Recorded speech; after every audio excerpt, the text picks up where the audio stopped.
한국적인 감성, 지극히 한국적인 영화, 한국의 미, 한국의 맛. 한국적인 것이라는 게 딱히 말로 설명하긴 어렵지만 끼리끼리 통하는 암호 같기도 합니다. 우리 땅 곳곳을 직접 누비며 발견한 한국의 색. 한국 미술의 도도히 흐르는 그 색감의 비밀, 그 암호를 오늘 풀어주실 겁니다. 네, 미술사학자 이태호 교수님 모시겠습니다.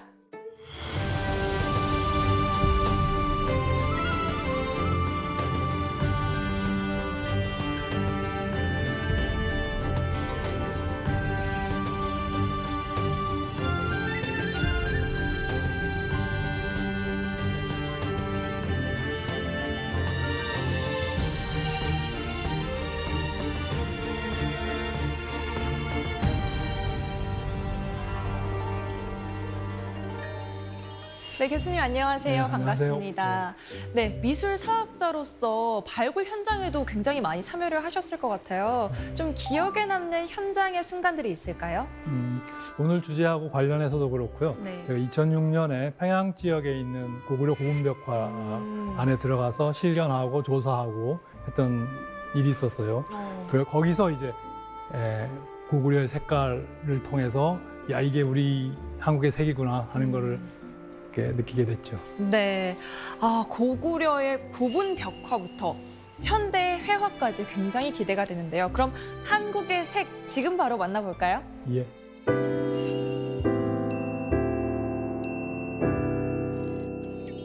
오늘의 주제는 한국의 색채미가 되겠습니다. 고구려 고분벽화부터 현대 회화까지 여일하게 쭉 흐르는 한국의 아름다움, 그 속에 포함된 한국의 색채미를 살펴보겠습니다.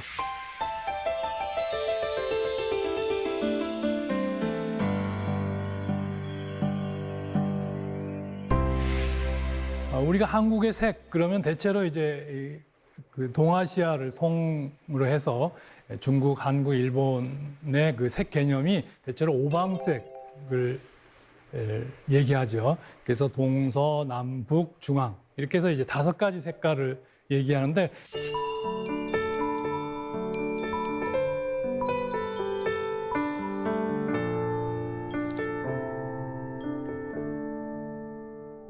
제가 보기에는 꼭 거기에 맞추어서 발달한 것 같지는 않아요. 왜냐하면 인간은 이 색깔이 있는 자연 속에서 그리고 그 색깔이 늘 변하는 속에서 살고 있기 때문에 다양한 색채 경험과 다양한 색채 표현을 보여주는 것 같습니다.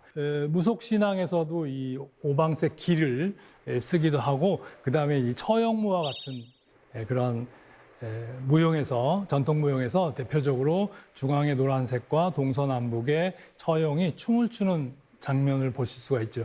이런 데서 이제 한국의 색을 찾기도 합니다. 한국의 색을 저는 기본은 블루라고 생각을 해요. 그래서 특히 이제 사계절의 하늘의 푸른색의 변화, 그것이 정말 아름다운 나라이지 않나 싶어요. 이 그림과 사진은 제가 2019년에 백두산에 올라갔을 때 백두산 천지의 이 블루를 보고 야, 이게 정말 한국의 색이구나 생각했고 그거를 물감으로 천지 호수의 물색을 물감으로 칠해봤는데 자연이 가진 색깔을 표현해내지는 못한 것 같아요.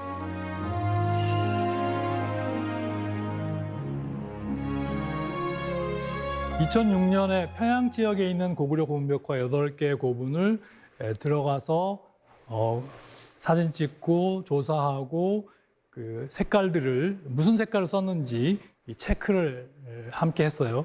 그때 이제 고구려 고분벽화를 들어가서 고분마다 들어가서 보고 그 색채 아름다움에 정말 황홀했습니다. 두 인물 사진은 황해도에 있는 안악 삼호부대 무덤 주인과 부인의 벽화예요. 그 벽화의 부분의 색깔을 체크했더니 이런 다양한 색깔을 썼구나 하는 것이 확인이 됐죠.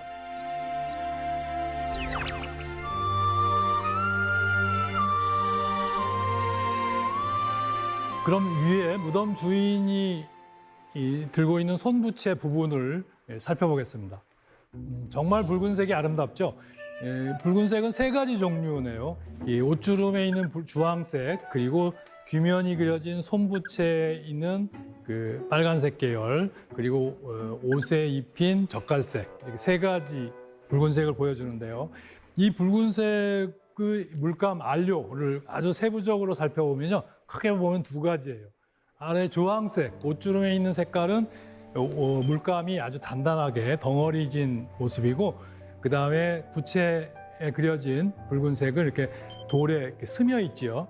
이제 그것은 아마도 주황색은 진사 색깔이라고 해서 시나바라고 하는 그런 색깔인데요. 이 수은 성분의 색깔이고요.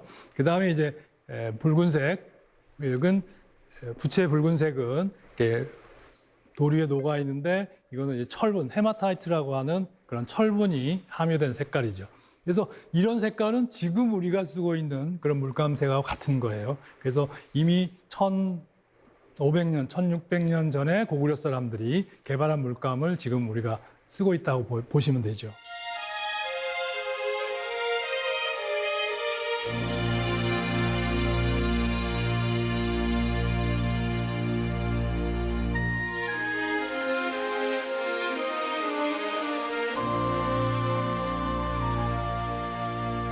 이제 처음에 이제 고분 안에 들어갔을 때, 그 안악상호분을 들어갔을 때 깜깜했어요. 그러면서 이제 서서히 불이 이제 들어오면서 제일 눈에 띄는 게 안악상호분에 돌기둥이 있는데, 그 돌기둥에 귀면이 기둥머리 장식으로 귀면이 있는데, 그 귀면의 눈에서 이 초록색 안광이 쫙 나와요.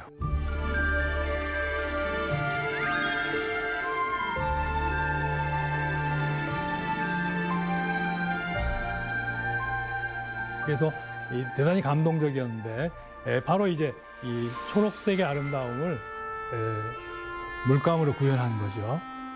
그래서 고구려 고문벽화의 시작인 이 4세기의 안악상호분에서부터 붉은색과 초록색의 물감을 사용하고 그 물감의 아름다움을 펼쳐낸 것이에요. 아까 무덤 주인의 그 장방 위에 있는 연꽃 장식이에요. 그 연꽃에 붉은 선하고 가장자리 이파리를 상징하는 그런 초록색. 그래서 붉은색과 초록색을 흰색 부분과 함께 어울려서 색깔을 내고 있죠. 고구려 사람들은 다양한 색채 옷을 입고 살았던 것 같아요. 지금 왼쪽에 있는 게 이제 수산리 벽화고분의 두 남성이고요, 두 소년이고, 그 다음에 오른쪽에 감신총에 그려진 여인상인데요. 그 여인은 이제 천 하나로 만든 옷을, 붉은 옷을 입고 있는데요. 앞에 이제 하얀 천에 그 행주치마 같은 거를 이렇게 걸친 것 같아요. 근데 재미있는 것은 이제 두 소년인데 바지 저고리 차림이죠. 바로 이제 제가 입고 있는 옷을 되게 이제 양복이라고 그러는데, 사실은 서양 사람들이 입었던 옷이라고 해서 양복이지만 원래는 고복이에요. 고구려 옷이죠. 그래서 바지 저고리 차림이고, 바지 저고리를 위아래 같은 색을 입지 않고 분홍색 저고리에 노란 바지, 주황색 저고리에 검은 바지, 이렇게 이제 컨비네이션 패션으로 입었어요, 바지 저고리를. 그래서 고구려 고분에 들어가면 고구려 사람들의 그 움직이는 생활 모습들이 마치 현대인 같아요. 제가 입고 있는 것과 같은 차림이거든요.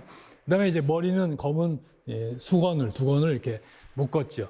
그래서 아래의 색깔을 하나로 통일시키지 않고 변화 있게 입었던 고구려 사람들의 이 색채미를 엿볼 수가 있는 대단히 중요한 벽화들이죠.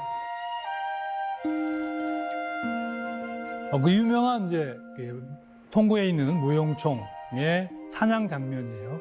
여기서 이제 5세기 고구려의 융성과 고구려의 문화의 찬연함을 함께 이제 보여주는 대표작이고, 아주 고구려 사람들의 그 취향에 맞는 사냥 그림이기도 하고 아주 활달한 표현을 보여주죠.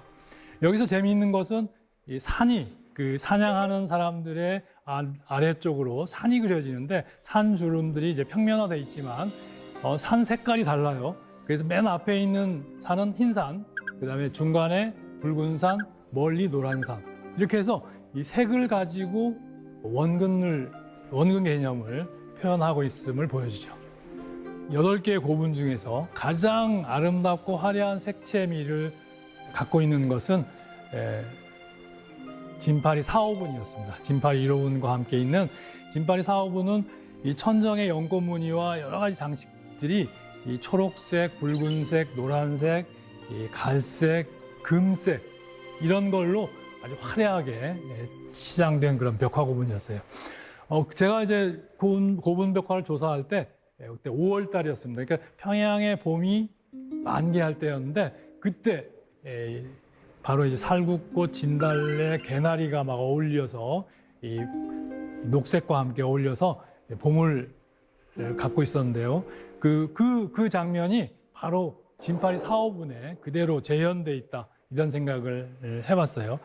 고구려 고분 벽화는 대개 이제 아주 그 먹의 선이 세고 힘차고 이런 걸 특징으로 하는데 이 진파리 4호분은 아주 섬세한 색채 감각을 갖고 있는데 왜 이런 변화가 있었을까 이런 생각을 6세기 와서 이런 고구려의 색깔의 변화가 있었을까 하는 생각을 했을 때 바로 이제 백제의 아름다움, 백제의 부드러운 형태미와 색채미가 고구려에 영향을 미쳤다 이런 생각을 해봤습니다. 바로 이제 연꽃 무늬, 이 천정 받침에 그려진 하얀 연꽃과 그 다음에 거기에 이제 인동잎에 주황색, 초록색, 갈색이 표현되어 있는데 그 연꽃 모양이 오른쪽에 보이는 벽돌 고분, 그러니까 공주에 있는 백제 문영왕릉 고분의 디자인하고 거의 흡사해요. 그래서 저는 아마 백제의 아름다움이 이 고구려에 미쳤고 그것이 고구려 벽화의 부드럽고 아름다운 색채미를 구현하는데 역할을 했다 이런 생각을 해봅니다. 그다음에 고구려 고분 벽화는 이제 후기에 와서 6세기 후반에 와서 바로 사신고분, 사신도 고분으로 정착이 되죠. 강서대묘, 강서중묘, 통구사신총 등의 변화를 보여주는데요. 바로 이제 여기서 이제 우리가 알다시피 사방과 사신과 사색 그리고 이제 중앙에 황룡이라고 하는 노란색 용을 중심으로 해서 사방에 그 수호신들이 그려지거든요. 여기에 이제 색채미가 바로 이제 오방색의 출발이라고 볼 수가 있죠. 그런데 막상 청룡은 푸른 용인데 이 날개 부분은 마치 불꽃무늬처럼 붉은색을 하고 있고 몸에는 옅은 초록색이 깔려 있죠. 그러니까 꼭 청룡, 동방의 총룡이라고 해서 푸른색으로만 그리지 않았다 하는 것을 보여주는 사례입니다. 이 고분은 강서중묘의 백호도죠. 백호는 흰색 몽에다가 붉은색과 갈색의 아름다움을 이렇게 어울려낸 수호신이죠. 이들 벽화를 보면 고구려가 7세기, 그러니까 수나라, 당나라가 통일을 한 뒤에 고구려는 이제 중국 대륙과의 전쟁을 치러했고 또 남쪽으로는 신라와 백제와의 전쟁을 치러했을 때 고구려의 그 힘이 넘치는 모습은 이 사신도, 특히 청룡 백호를 통해서 살펴볼 수가 있죠. 그 형태미를 통해서. 그러면서 동시에 색채가 너무 아름다워요. 주작도, 광서 중묘의 주작도인데요. 주작은 이제 붉은색을 상징하듯이 붉은색이 주조색이지만 또 흰색과 노란색이 함께 어울려 있습니다. 이 주작도의 이 붉은색은 정말 아름답습니다. 이 고벽화들을 처음 들어가서 보고 화가가 1500년 전에 막 그리고 간 것 같아요. 그래서 마치 제가 들어가기 전에 고구려 화가가 나간 것 같은 그림을 마치고 나간 것 같은 그런 느낌이 들 정도였는데요. 이런 색깔을 낼 수 있었던 고구려를 생각해 보면 우리가 그 당시 7세기, 6, 7세기의 세계 미술사 전체를 통틀어 보더라도 이러한 색채미를 구현하는 민족이 거의 없었어요. 우리가 인근의 중국, 일본 마찬가지고 유럽도 그렇고요. 그래서 이 정말 한국 미술사의 최고의 자랑거리, 이 고구려의 색채미다 이런 생각을 합니다.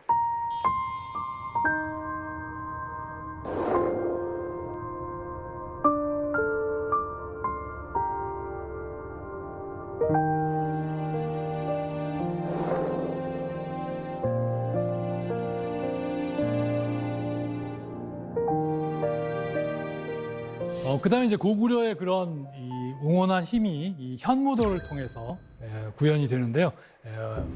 왼쪽은 강서대묘의 현무도고 오른쪽은 통구 지방에 있는 통구 사신총의 현무도예요.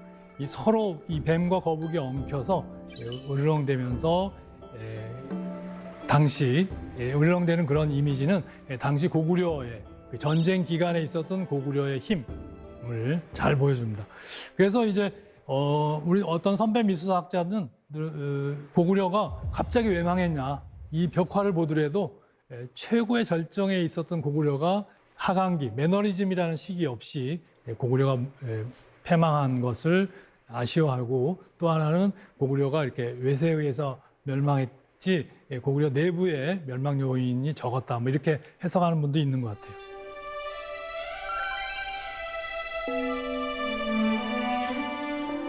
통구는 접전 지역이었죠.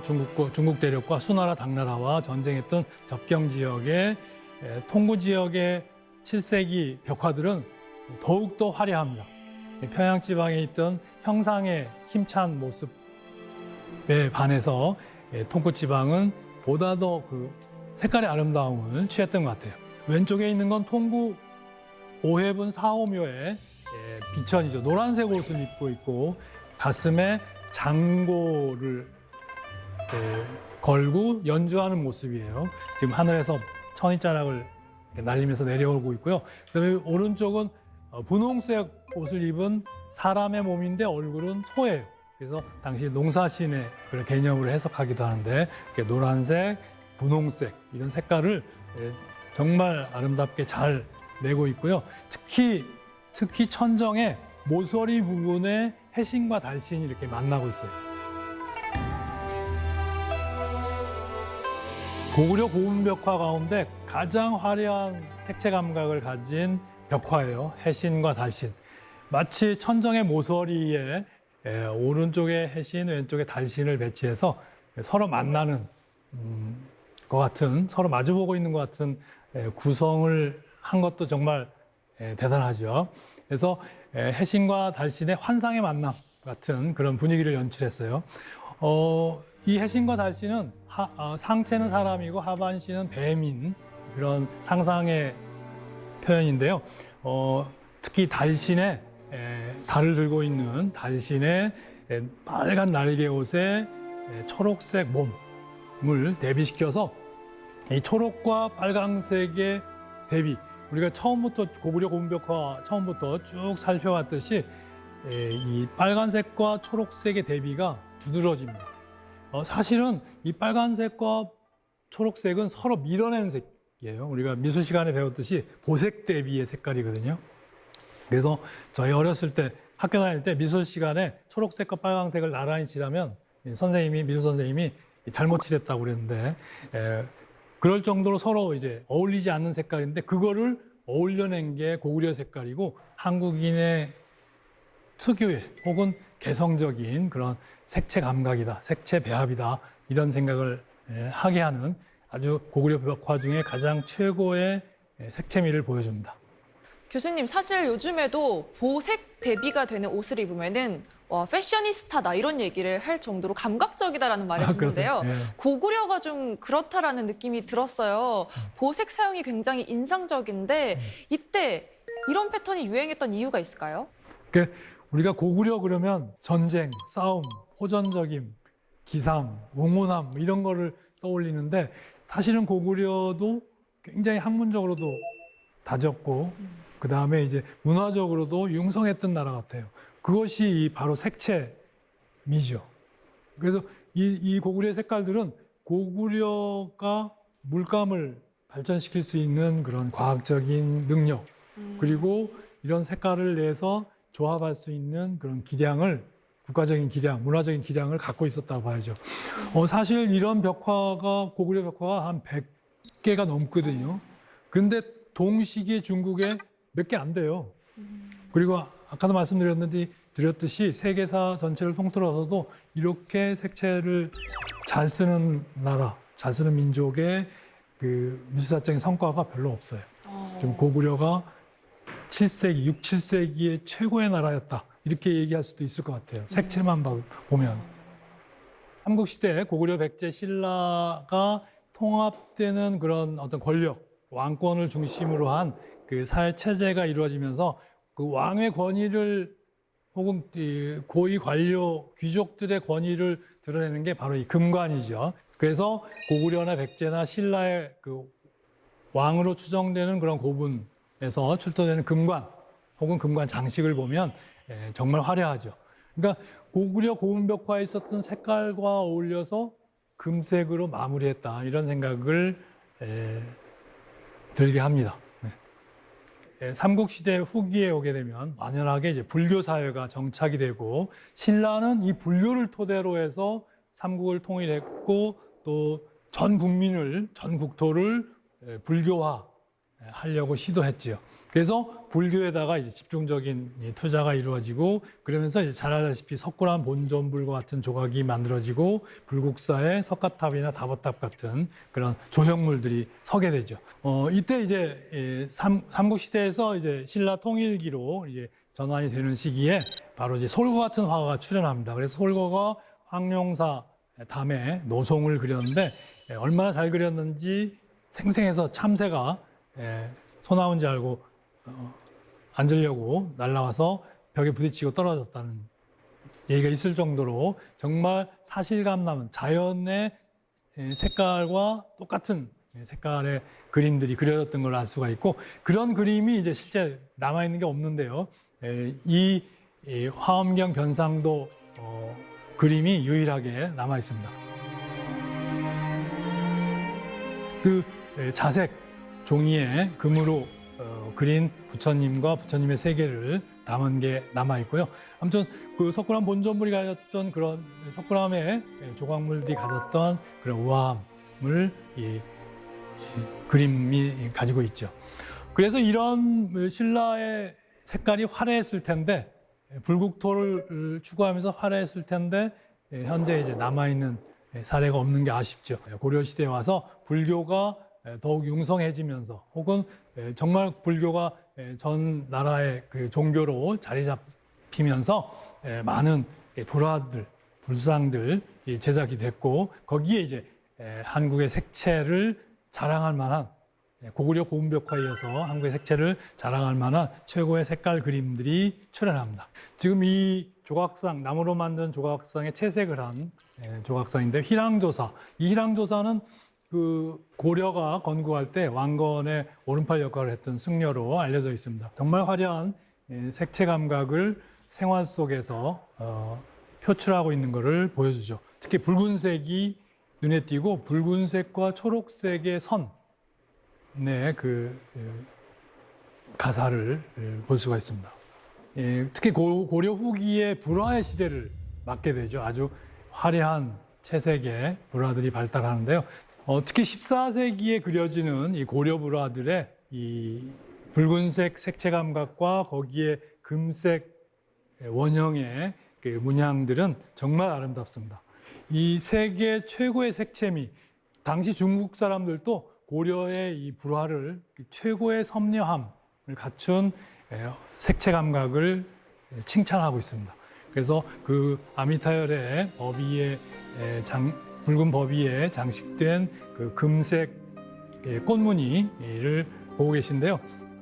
그 디테일이 이 최고의 섬세함과 최고의 화려함을 함께 하고 있는 거죠. 그야말로 부처님의 세계, 극락의 세계, 부처님의 세계를 화엄에 화려하고 장엄한 그런 색채 감각을 고려 후기의 불교가 즐겼던 거죠.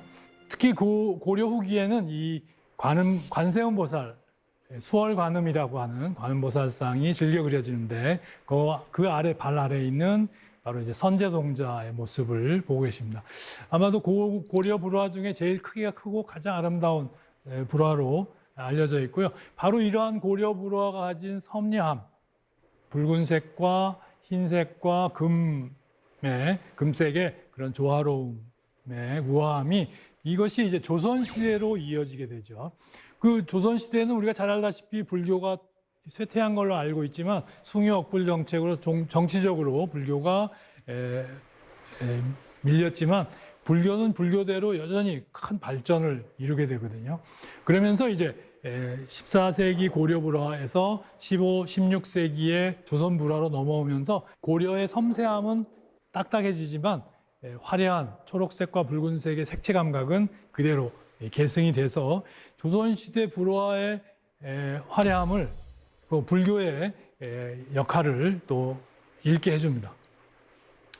특히 조선시대에 와서는 이제 이 불교의 대중화라고 그럴까, 많은 사람들이 이제 사찰에 와서 예배를 보고 하는 그런 역할을 하는 괴불, 거대한 불화들이 그려져요. 조선시대도 임진왜란 후에 오게 되면 불교가 상당히 대중화되면서 괴불이라고 하는 것이 발달해요. 그 부처님을 밖에 모신 거죠. 모시고 많은 사람들이 같이 참배를 하고 공양을 드리고 하는 행사가 벌어지는 거죠.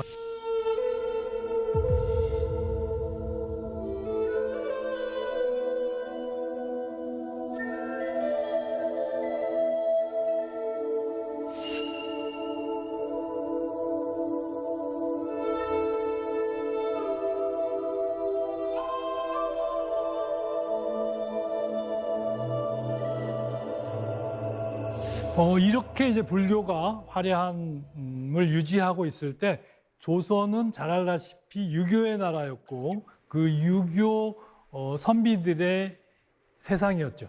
그러면서 이제 조선은 바로 이제 백자, 고려 청자에서 백자로 발달을 하고요. 그 특히 이제 청화백자, 하얀 바탕에 파란색 코발트 물감의 여러 가지 사군자나 산수화 그림들을 그린 이 청화백자를 선호하게 되죠.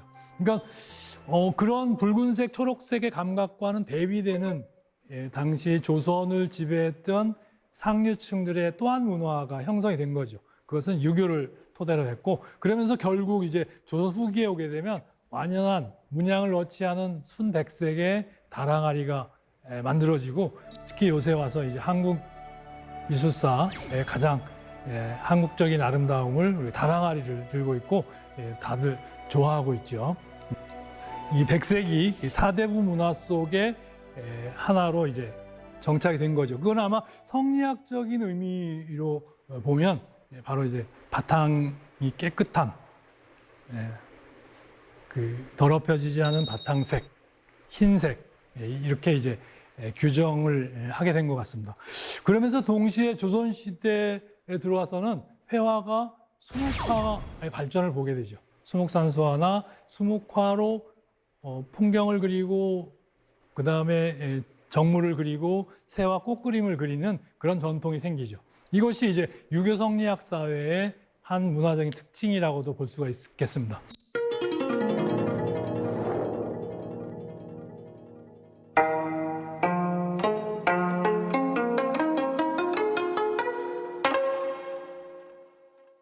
잘 알다시피 이제 1751년에 그린 겸재정선의 인왕제색도죠.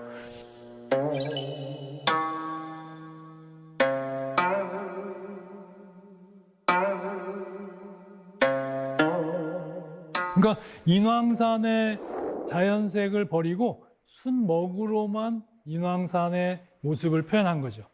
이것은 이제 아마도 성리학적인 생각을 가진 사람들의 새로운 회화 형식이라고 생각이 듭니다. 물론 중국에서부터 성리학 사회가 발달하면서 이 수묵화, 수묵산수화가 함께 발달을 하는데요. 그것이 이제 조선시대에 와서 정착을 한 거죠. 이 인왕산을 보면 최근에 눈이 왔던 겨울 풍경, 가을 풍경의 인왕산인데요. 여기는 경복궁에서 본 사진입니다. 성리라고 하는, 변하지 않는다고 하는 이치 혹은 원리 이런 것을 자연을 수묵으로 해석하는 그런 전통이 생긴 거죠. 이것이 이제 그런 화려한 색채 감각의 시대의 새로운 조선적인 새로운 면모였고, 그러면서 이제 그 수묵에 어떤 정신성을 부여했고, 수묵에도 또 다양한 색깔의 개념을 또 찾게 되죠.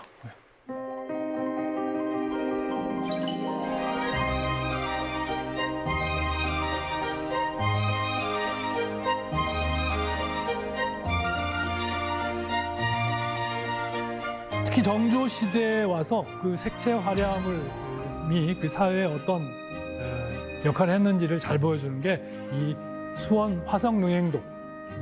정조가 아버지인 이 사도세자 그 현융원에 참배하는 그런 모습의 그림이 이 능행도 여덟폭 병풍으로 그려지는데요. 그 중에 이제 시흥 행궁에 가는 환화행렬도라고 하는 임금이 어머니 해경궁 홍씨하고 함께 이제 군사들의 이렇게 둘러싸여서 행궁에 들어가는 그런 장면인데요. 여기 보면 이제 그 해경궁 홍씨의 가마를 중심으로 해서 그 주변에 붉은 옷을 입은 병사들이 그려져 있어요. 그러니까 그 붉은 옷의 병사들은 우리가 흔히 이제 조선시대 그러면 문인, 유교 문인 통치 시대를 알고 있지만 사실은 저런 붉은 옷의 군인들을 통해서 함께 통치했다는 걸 보여주죠. 그 붉은색이 가진 강렬함을 알 수가 있고 이때 참여했던 문신들 가운데 저 붉은 옷의 정조의 군대 움직임을 통해서 이 정조에게 무서움을 느꼈다라고 하는 표현을 할 정도였죠. 그러니까 색깔은 변하지 않고 계속 인간의 생활 속에 유지되어 왔음을 보여줍니다. 저는 그 조선 후기 그 여인들이 그 만든 공간과 색채의 그 아름다운 조화를 이 보자기에서 찾고 싶어요. 생활에 쓰고 남은 이 색천들을 모아서 이렇게 아기자기하게 어울려서 정말 추상 미술을 만들어 놓은 거죠.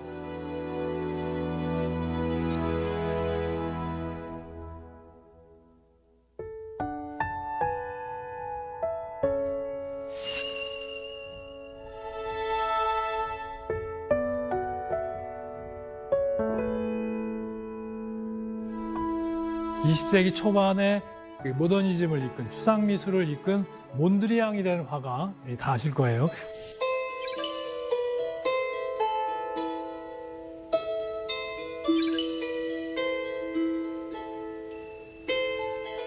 그 몬드리앙이라는 화가의 그림을 보면 바로 우리 조선시대 18, 19세기 여인들이 만든 쪽보자기하고 흡사하죠.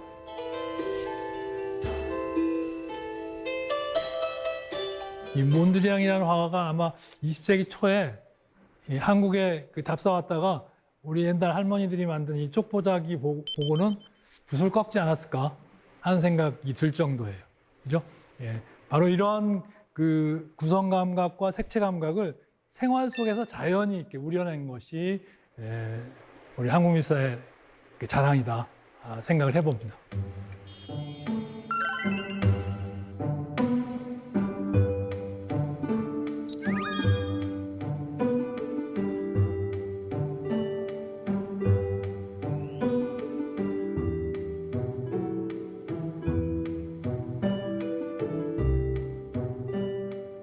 서양에서 인상주의가 서양화가 들어오고 서양화를 공부하고 모네의 노르망디 풍경인데요.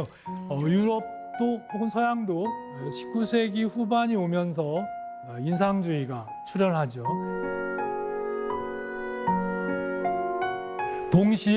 동시에 서양의 이제 변화되는 사조들, 표현주의, 추상주의, 초현실주의 뭐 이런 다양한 이런 사조들이 수용이 되면서 우리도 새로운 변화, 시대의 변화와 함께 어울려내게 되죠. 특히 일제 후기 1930년대 들어서서 이런 모더니즘이라고 하는 표현주의, 야수주의 혹은 추상주의 이런 사조들이 함께 수용이 되면서 우리색을 기반으로 한 그런 모더니즘이 20세기 한국 미술사를 장식하게 됩니다.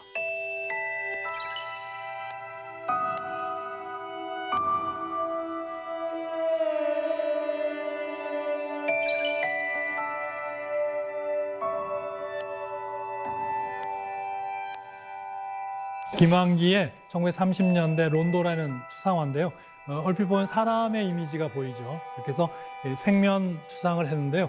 바로 이제 아까 본 몬드리앙식의 추상화들이 수용이 되고 이런 것들이 일본 제국주의 내에서도 군국주의에 저항하는 젊은 화가들의 자유 표현, 자유텐이라고 하는 그런 그룹들이 형성이 되는데요. 바로 그런 자유 표현의 개념들이 이제 해방이 되면서 그걸 토대로 우리 색과 우리 전통과 화합시켜서 20세기 한국 미술을, 한국 색을 창조하게 됩니다. 해방 직후에 1948년에 김한기, 유영국, 그다음에 이규상 이 세 분이 모여서 신사실파라고 하는 전시를 꾸며요.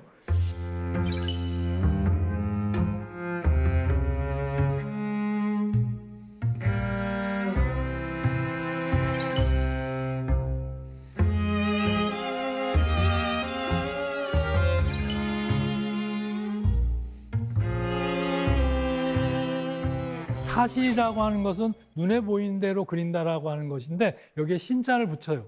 그래서 이제 신사실은 눈에 보이는 대로만 그리는 게 아니고 느낌대로 그리는, 내 마음의 느낌대로 표현하는 추상이라고 하는 개념을 신사실로 재해석해서 표현하게 되고, 바로 김환기와 유영국 두 분이 정말 진정한 의미의, 어떻게 보면 우리 색이 가진 아름다움을 추상화로 재현한 대표적인 화가로 꼽고 싶습니다.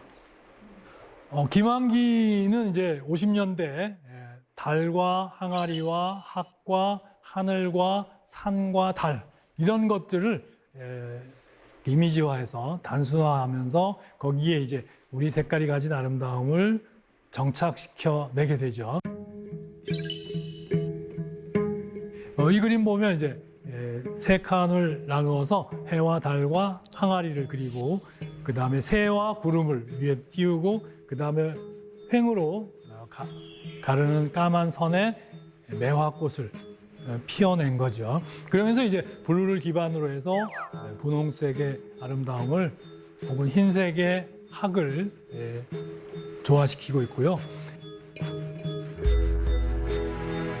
김환기는 바다 출신이에요. 전라도 신안이라고 하는 섬에서 태어났는데요. 바로 그 바다와 함께 김환기의 주조색이 블루로 표현이 되죠. 그래서 바다 위에 산, 그리고 산이 품은 블루문, 파란 달을 그리고 있는데요.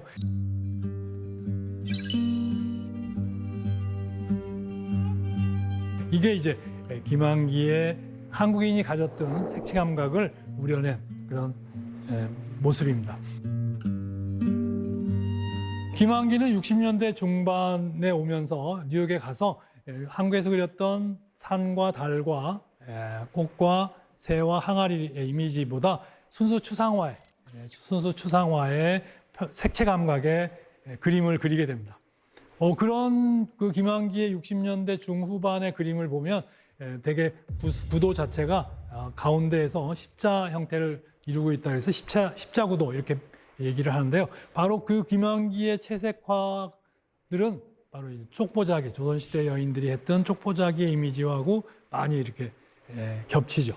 그래서 그런 전통을 하여튼 자신의 회화 세계로 끌어가면서 한국인이 가진 색채 감각을, 화려한 색채 감각을 60년대 구현했고요. 70년대 들어서 그 블루를 주조로 하면서 붉은색과 초록색의 그 면을 보면 역시 조선시대 우리 할머니들이 구성한 쪽보자기하고 아주 흡사하죠. 그러니까 김환기가 바로 이제 우리 조선의 할머니들이 가진 구성 감각과 색채 감각을 현대화해냈다 이렇게 볼 수가 있는 거죠. 그게 이제 김환기의 회화적인 성공 포인트라고 생각도 해봅니다. 그러면서 동시에 이제 70년대 들어서서는 이 점화, 캔버스에 점을 무수하게 찍어대는 점화로 가면서 블루를 중심으로 색채 구성을 하게 됩니다.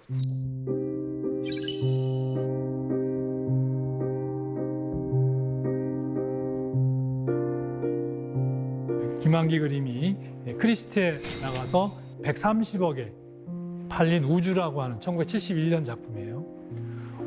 지금 김환기가 사랑한 항아리, 백자 항아리가 크리스트 경매에서 뉴욕 크리스트 경매에서 1996년에 100억 정도에 팔렸던 거. 이게 이제 한국 미술품 중에 가장 비쌌는데요.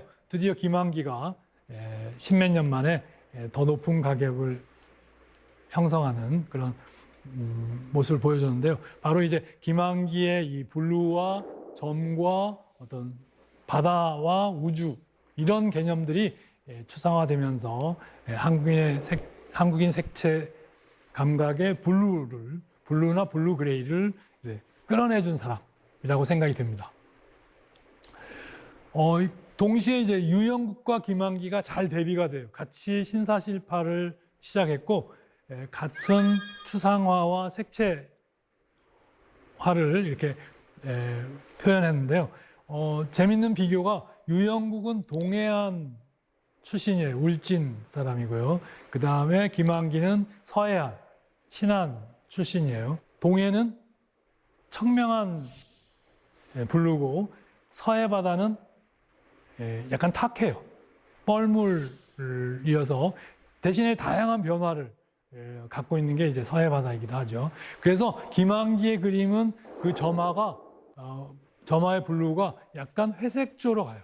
그에 비해서 유영국은 아주 그 초록색과 파랑색이 동해안의 색깔이에요. 그리고 산을 그리고 있죠. 산. 그래서 이 두 사람이 서로 저는 쌍벽인데 김한기는 뉴욕에 가서 인생을 마무리했고 유영국은 한국을 떠나지 않고 이제 한국의 색을 명쾌한 색을 냈다 이런 생각을 해봅니다.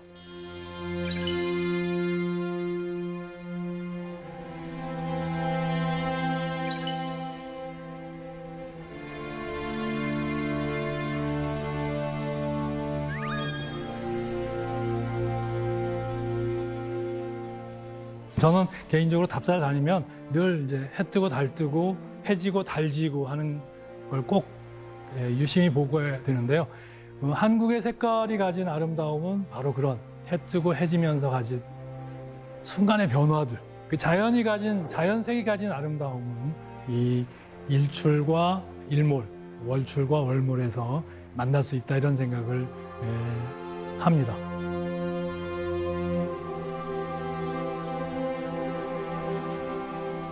또한 이제 최근 그럼 우리 시대의 색깔은 뭐냐? 지금은 다시 블루 시대가 온 것 같아요. 그죠? 그래서 우리 블루도 김한기나 유영국이 가졌던 블루가 아니고 사실 이제 코로나 블루의 우울감의 블루로 이렇게 자리를 잡았지만 또한 이 시대의 이 블루를 극복하는데 한편 우리의 전통색, 우리 한국색이 가진 혹은 컬러풀 코리아를 앞으로 이뤄낸다면 이 블루를 극복하는 한 방안 혹은 감성적인 방법도 되지 않을까, 감성 회복의 방법도 되지 않을까 생각해 봅니다.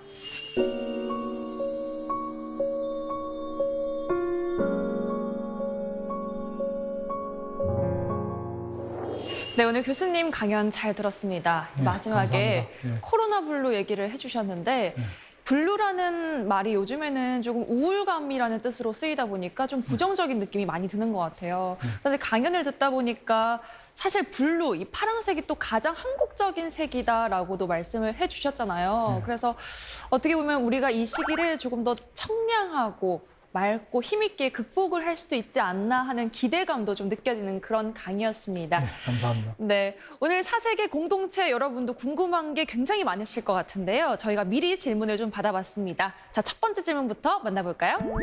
네, 송지수님의 질문입니다. 사극에서 보면 왕의 옷 골룡코는 붉은색인데요. 왕이 색이 된 이유가 있을까요?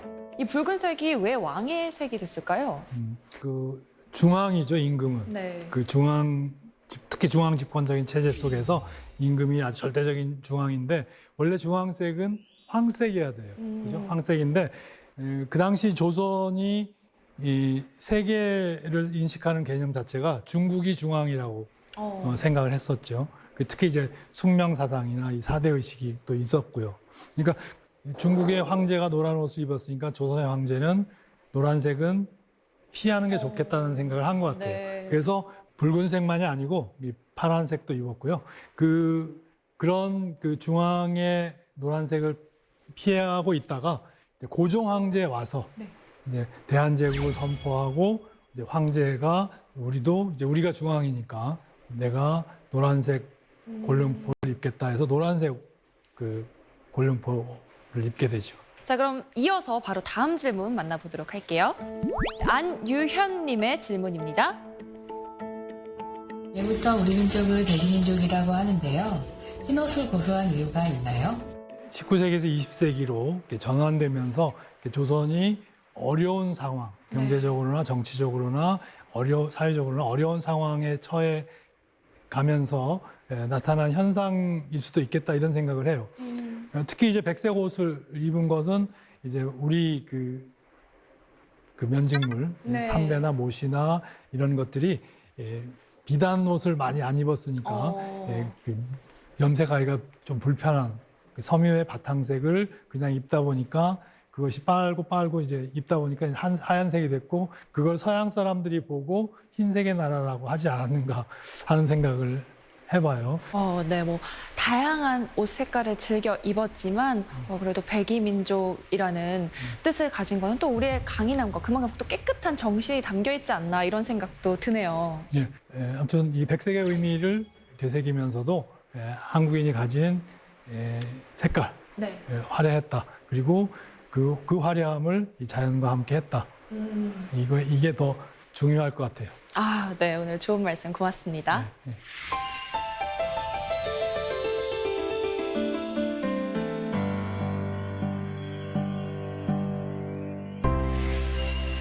3월의 탄생석은 푸른 바다의 색깔을 품고 있는 아쿠아 마린입니다.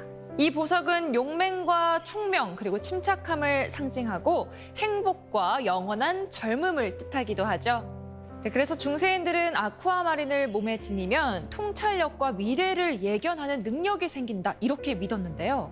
푸른 바다를 닮은 보석, 꼭 장신구가 아니더라도 마음에 푸른 바다 색깔을 한번 담아보시는 건 어떨까요?